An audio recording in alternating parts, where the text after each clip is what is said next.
देश में अब तक कोरोना मरीजों की संख्या 4,302 हो चुकी है। वहीं छत्तीसगढ़ में शुक्रवार तक कोविड के 50 पुष्ट मामले सामने आए हैं, जिसमें स्वास्थ्य विभाग ने नागरिकों से न घबराने की अपील की है और आश्वासन दिया है कि सभी रोगियों में केवल हल्के फुल्के जैसे लक्षण ही दिखाई दे रहे हैं। फिलहाल उन्हें अस्पताल में भर्ती होने की आवश्यकता नहीं है, वे अपने घर पर भी आइसोलेशन हो सकते हैं। इसी बीच मीडिया रिपोर्ट से एक बड़ी खबर सामने आ रही है, जहां बिलासपुर के हाई कोर्ट के जस्टिस कोरोना से संक्रमित हो गए हैं।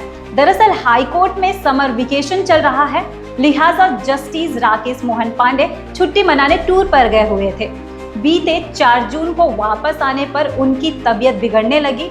कोरोना के लक्षण उन्हें अपने आप में दिखाई देने लगे। उसके बाद जस्टिस अपना RT-PCR टेस्ट कराया, जिसमें उनकी रिपोर्ट पॉजिटिव मिली। फिलहाल जस्टिस पांडे होम आइसोलेशन पर हैं।